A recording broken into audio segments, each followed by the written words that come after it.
Ever wondered what Depression-era Appalachian families actually ate to survive? These mountain hollers and coal mining communities across Kentucky, West Virginia, Tennessee, and the Carolina highlands created some of the most ingenious, resourceful, and surprisingly satisfying sandwiches in American culinary history. From sugar sprinkled between stale bread slices to fried fatback that fueled 12-hour mining shifts, these aren't nostalgic myths or folklore fantasies.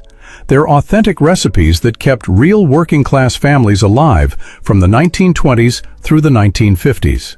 During the Great Depression, Dust Bowl era, and post-war rationing periods, Appalachian homesteaders, coal miners, sharecroppers, and timber workers relied on these forgotten sandwiches when money disappeared and the company store controlled every meal.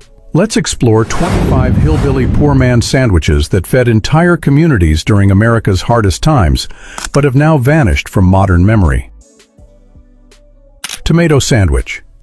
This wasn't some fancy heirloom tomato creation. This was pure survival food disguised as summer comfort in Depression-era Appalachia. From the 1920s through the 1950s, every hillbilly homestead with a patch of dirt grew tomatoes because they'd produce where nothing else would. When the garden came in during late July and August, coal mining families and sharecroppers ate tomatoes 3 meals daily because winter's hunger was coming and you couldn't waste a single one. Appalachian housewives knew that tomato season meant stretching the food budget. You'd take 2 slices of day-old white bread from the company store, slather them thick with mayonnaise or bacon grease. Slice a ripe tomato thick as your thumb, salted heavy with coarse salt, add cracked black pepper if available, and press it between those slices.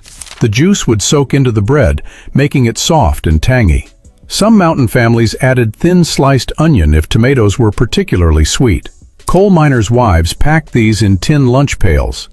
Kids ate them standing in vegetable gardens with juice running down their forearms. It meant having something fresh when everything else came from tin cans or root cellars. If you're enjoying this journey through food history, hit that subscribe button and ring the bell so you don't miss future videos. Potato chip sandwich. Before potato chips became movie theater snacks, they became sandwich filling in Depression-era coal camps. This was crunch meeting poverty in the most practical way. During the 1930s and 1940s across Appalachian mining towns, potato chips were cheaper than lunch meat and lasted longer without refrigeration. Working-class families bought them in bulk tins from general stores, and mothers discovered that crushed chips between bread could fill hungry bellies better than empty promises. Coal camp communities especially favored this sandwich because it traveled well in lunch pails that sat for hours underground during mining shifts. You'd take 2 slices of soft white bread and spread them with butter, mayonnaise, or even lard if that's what you had. Grab a generous handful of plain salted chips, none of these fancy flavors, and pile them thick between the slices. Press down hard so they'd partially crush, creating layers of crispy and crushed textures. The salt from the chips seasoned everything. Some folks added a smear of yellow mustard for tang. This sandwich hit different after a morning hauling timber or working tobacco fields. The crunch gave you something to chew, the salt replaced what you'd sweated out, and the carbs kept you going. It was poverty food that tasted like abundance to hungry Appalachian children. Bean and onion sandwich. Nothing says hard-scrabble Appalachian survival like beans on bread. This wasn't Mexican food. This was mountain necessity wrapped in white bread during the leanest years.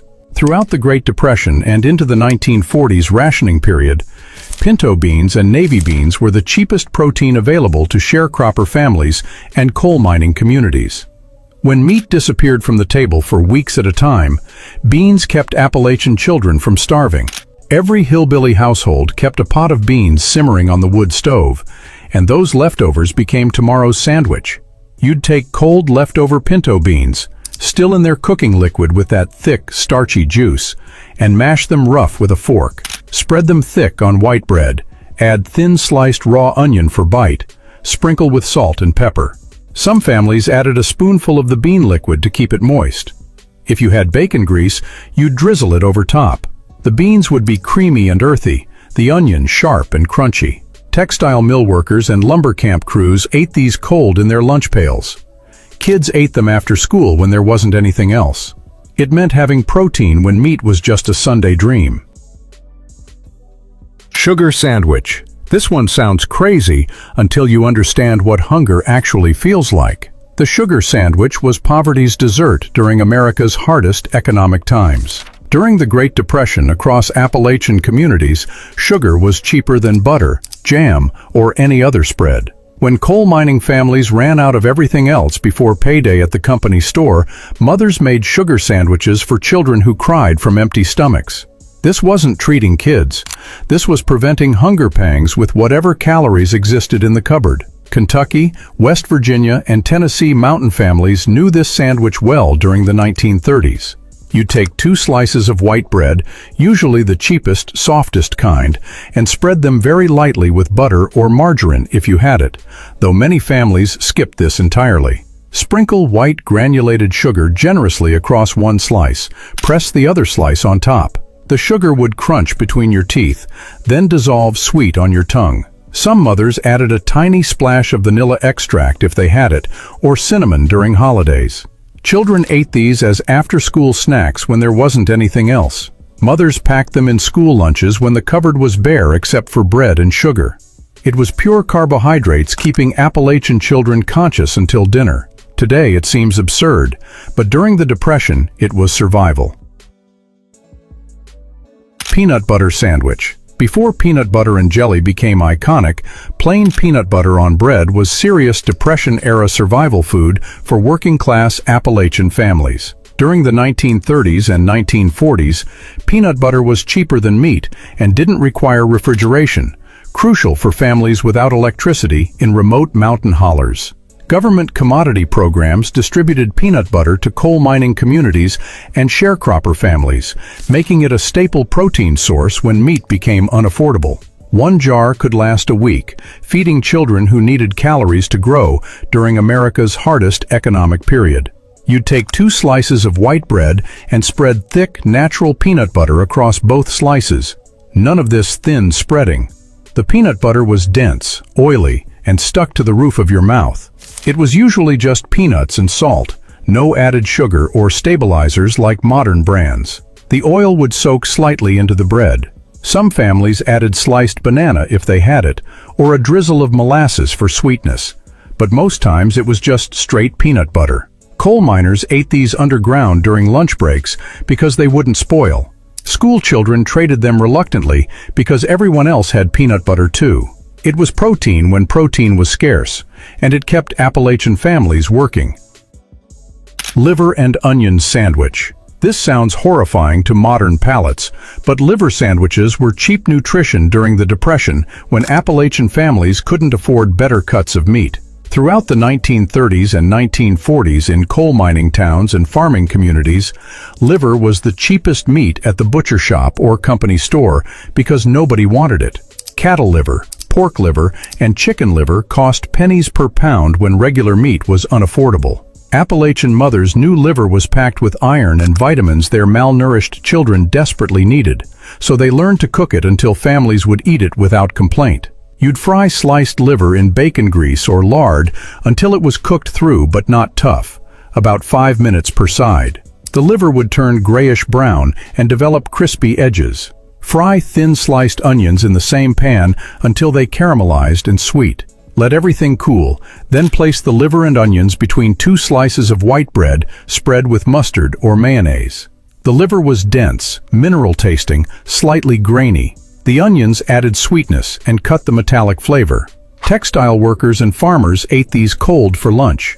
Children grimaced but ate them because mother said so. It was the cheapest way to prevent anemia in families who couldn't afford steak, and it kept coal miners' children healthy during rationing.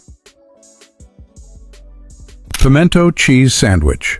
This southern Appalachian staple wasn't fancy party food.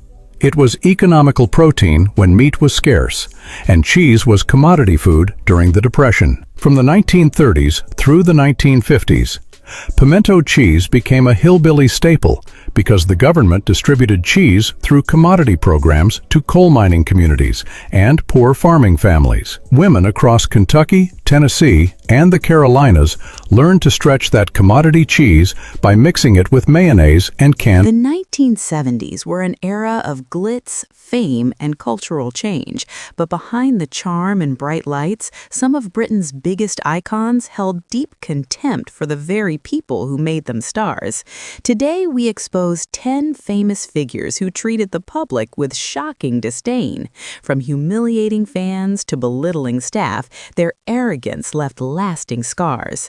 Subscribe, share your thoughts in the comments, and ask yourself, does talent excuse bad manners?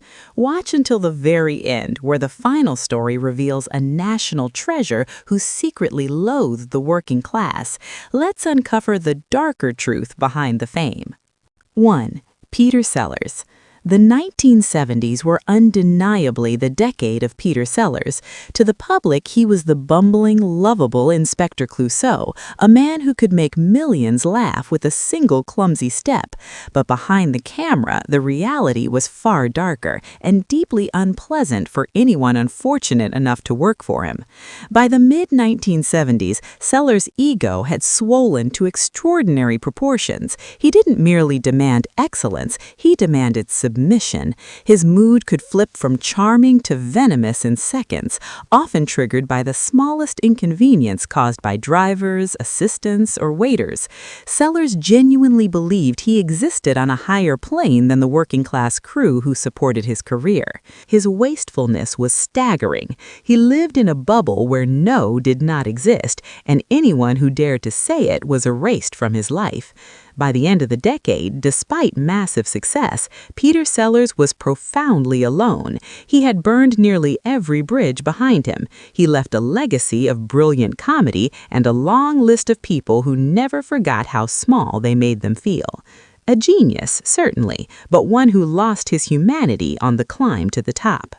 2. Kenneth Williams. While Britain roared with laughter at the Carry On films throughout the 1970s, the man at their center was quietly seething. Kenneth Williams, famous for his flaring nostrils and exaggerated delivery, viewed the public with fear, revulsion, and barely concealed contempt. He famously referred to fans as the Great Unwashed, and he meant it. To Williams, admirers weren't supporters, they were walking threats to his obsessive cleanliness. Dining out with him was a minefield. A waiter with dirty fingernails or a fan politely asking for an autograph could trigger visible disgust. He would recoil, his face twisting with genuine revulsion. His private diaries from the decade are filled with venom. He described ordinary people in cruel detail, their smells, teeth, and clothes. The irony was brutal. A man who became wealthy entertaining the working class could barely tolerate their presence. On set, Williams kept his distance from junior crew. While others joked with lighting techs or makeup artists, he longed for affection but despised the people offering it. He spent nights alone, filling diaries with complaints, never realizing his misery was self-inflicted. A national treasure who wished the nation would leave him alone. 3. Alec Guinness. Sir Alec Guinness entered the 1970s as a titan of British acting. Shakespeare, Dickens, prestige drama. Then came Star Wars. To Guinness, it was fairy tale rubbish. Though professional on set, his private letters dismissed the dialogue as excruciating and the genre as beneath him. He resented playing second fiddle to a Wookiee and a robot. Worse than the film was the audience. Guinness found young fans obsessive and embarrassing. When a boy once told him he'd seen Star Wars over 100 times, Guinness agreed to sign an autograph, only if the boy promised never to watch it again. The child burst into tears. Guinness believed he was teaching a lesson. Though he gladly accepted the fortune his 2% back-end deal provided, he despised the culture surrounding the film. He believed actors should remain distant and dignified. The screaming crowds of blockbuster cinema felt like the death of culture. He spent the rest of his life trying to escape the role that made him immortal. A man of refinement trapped in a world that loved him for the wrong reason. 4. John Cleese. By the 1970s, John Cleese was the undisputed king of British comedy. Monty Python, Fawlty Towers. On-screen, he portrayed men enraged by stupidity. Off-screen, the line blurred. Cleese carried a fierce intellectual superiority complex. Anyone slow or inefficient tested his patience. Fans who asked stupid questions weren't ignored, they were dismantled with surgical wit. This wasn't banter, it was judgment. He gave laughter, the public owed him privacy. By the end of the decade, he withdrew from collaborative chaos toward tightly controlled projects. His brilliance endured, but warmth did not. He was comedy's strict headmaster, convinced the world would be better if everyone were smarter. 5. Princess Margaret. Princess Margaret embodied royal snobbery in the 1970s. While Britain faced strikes and shortages, she partied on mystique. She treated staff like furniture. Guests were forbidden to leave rooms before she did. People stood exhausted while she smoked, drank, and played piano into the early hours. She insulted celebrities, mocked appearances, and wielded the word common like a blade. Factory visits bored her. Crowds irritated her. She wanted privilege without responsibility. By the end of the decade, the public had turned. Yet she never softened. She demanded respect, but never learned how to earn it. 6. Sid Vicious. Sid Vicious spat into crowds, swung his bass at fans, and dove fists first into audiences. Fans weren't supporters, they were targets. Offstage, he was chaos, drugs, aggression, provocation. He wore shock symbols purely to offend, with no regard for history or pain. He mocked his own fans, calling them sheep. Idolization to him proved stupidity. By 1979, the myth collapsed. His violence and addiction left only tragedy. His story ended young, angry, and empty. He screamed no future and lived it. 7. Edward Heath. Edward Heath was intelligent, cultured, and utterly disconnected. Though born working class, he fled his roots. His manner alienated voters. During strikes and blackouts, he seemed baffled by public anger. He lectured instead of listened. After losing power, he retreated into bitterness. Alone, certain history would vindicate him. A man who wanted to lead a country he never seemed to like. 8. Rex Harrison. Rex Harrison treated fans and staff with open cruelty. Autograph seekers were screamed at, waitresses reduced to tears. He viewed audiences as cattle. He missed the era when stars were untouchable gods. Politeness to him was weakness. He died wealthy and widely disliked. 9. Arthur Lowe. Beloved Captain Mainwaring was far snobbier than his character. He isolated himself from castmates, treated junior staff coldly, and despised familiarity. He wanted dignity, not laughter. He never understood that the warmth he rejected was the greatest honor of all. 10. Cilla Black. Cilla Black built her image on being one of us, but by the late 1970s, the warmth faded. Off-camera, staff were ignored, fans were avoided. She wanted adoration without interaction. The girl from Liverpool became a fortress behind gates.